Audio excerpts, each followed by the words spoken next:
नाशिकमधले दोन्ही जे प्रकरण आहेत, खरात प्रकरण आणि TCSचं जे प्रकरण आहे, हे दोन्ही प्रकरण खूप गंभीर आहेत आणि या संपूर्ण प्रकरणामध्ये ज्या पद्धतीनं महिलांची हॅरासमेंट झाली आहे, त्यांना त्रास झाला आहे, हे अतिशय कोणालाही सहन न करता येण्याच्या पलीकडं असं हे सगळं घडलेलं आहे.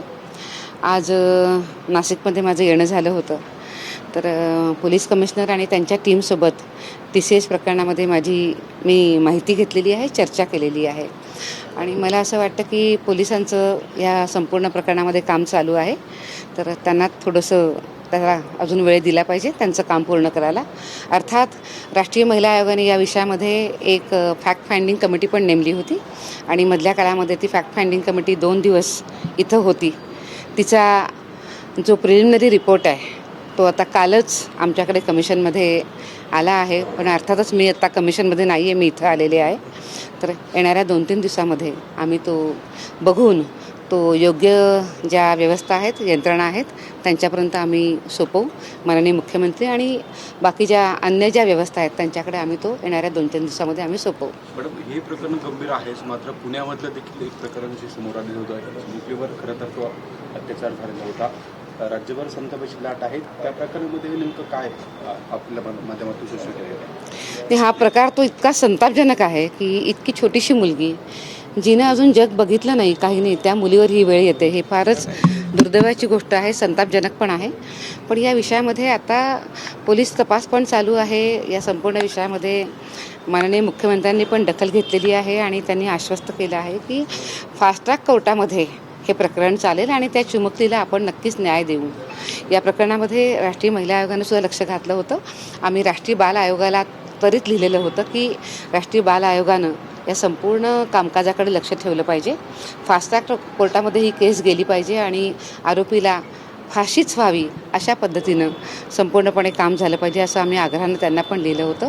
मात्र जी घटना घडली ही अत्यंत दुःखाची आहे, वाईट आहे, संतापजनक आहे. पण मला अजून एक गोष्ट ही पण म्हणायची आहे की व्यवस्था, कायदा त्यांच्या ठिकाणी काम करतील, त्यांनी केलंच पाहिजे. पण समाजाची मानसिकता पण किती वाईट दिशेने जात आहे याचा पण कुठेतरी आपल्याला विचार करण्याची खूप गरज आहे.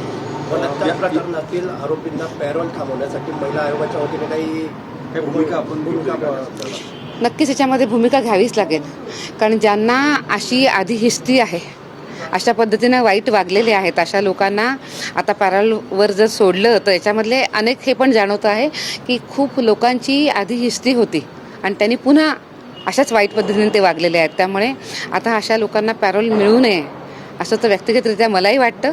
कमिशनसुद्धा या विषयामध्ये आपली भूमिका स्पष्ट करेन, पण मला असं वाटतं आहे की राज्यानं पण आता तयारी केलेली आहे की अशी भूमिका आपण घेतली पाहिजे आणि अशा सिरियस जे गुन्हेगार आहेत त्यांना पॅरोल मिळू नये म्हणून सुद्धा आता राज्य विचार करतं आहे. असं होणार असेल तर ती खूपच चांगली गोष्ट आहे. भोंदू अशोक खरात नंतर राज्यभरात अनेक जे काही भोंदूगिरीचे प्रकार आहेत ते उघडकीस आलेले आहेत, मात्र त्याच्यामध्ये महिला लैंगिक छळाचे जे प्रकार आहेत ते अधिक असल्याचं पाहायला मिळतंय. त्यामुळे कुठेतरी महिला आयोग आता याच्या संदर्भात काही पावले उचलणार आहे? मुळामध्ये असं आहे की कोण माणूस कसा आहे हे जोपर्यंत त्यांचं प्रकरण पुढे येत नाही तोपर्यंत हे समजतच नाही. मात्र अशी प्रकरणं जेव्हा समोर येतात तेव्हा त्यांच्यावर कारवाई खूप सक्तीची होणं खूप गरजेचं आहे असं आयोगाला वाटतं. दुसरं मी आग्रहानं हे पण सांगेन की आपण जेव्हा एखाद्या ठिकाणी जातो त्यावेळेला आपण केवळ अंधविश्वास ठेवून आपण जाऊ नये. आपण थोडंसं त्याला तपासून पण घेणं खूप गरजेचं आहे, जेणेकरून आपण अशा त्रासांमधनं वाचू शकू.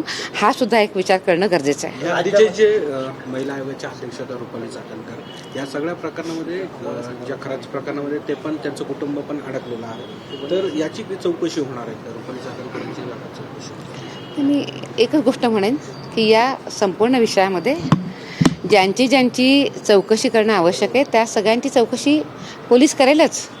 या संपूर्ण विषयामध्ये पोलीस काम पण करतं आहे. त्यामुळे मला असं वाटतं की पोलिसांना त्यांच्या पद्धतीनं जो तपास चालू आहे तो आपण पुढे जाऊ दिला पाहिजे. आपण जरा वाट बघितली पाहिजे, पण कायद्यासमोर सगळे समान आहेत. त्यामुळे जेव्हा जेव्हा पोलिसांना असं वाटतं की कोण कोण लोक त्याच्यामध्ये असतील किंवा ज्यांची माहिती घेणं गरजेचं आहे ते पोलीस त्यावेळेला ते करतील. TCS प्रकरणामध्ये ज्या समितीचे आपण त्या ठिकाणी नियुक्ती केली होती, समितीचा अहवाल आपल्यापर्यंत पोहोचलाय, काय नेमकं समितीने म्हटलं? TCS प्रकरणाचा जो प्रिलिमिनरी जो अहवाल आहे तो कमिशनकडे काल आला आहे. पण आत्ता मी स्वतः नाशिकमध्ये आहे, त्यामुळे तो अहवाल आम्ही येणाऱ्या 2-3 दिवसामध्ये बघू आणि माननीय मुख्यमंत्री आणि संबंधित व्यवस्था या सगळ्यांकडे आम्ही तो पाठवू. त्याला अजून 2-3 दिवस लागतील. यामध्ये एक अजून विषय आहे की राज्याच्या महिला आयोगाचं पद खाली आहे, नेमकी ते कोणाला मिळावं? हॅलो. राज्यामध्ये 14पेक्षा जास्त भोंदू बाबा हे समोर आलेले आहेत, त्यांच्यावरती महिला अत्याचाराचे आरोप आहेत.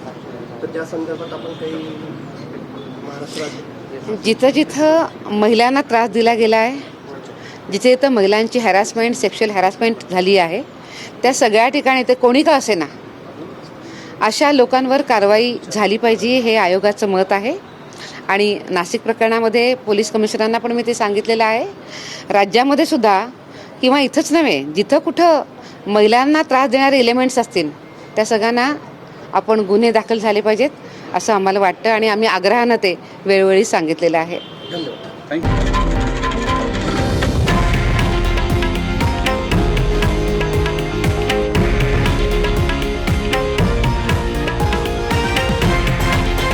हे आहे देशातील नंबर 1 न्यूज नेटवर्क आणि आपण पाहत आहात TV9 मराठी, एकमेव.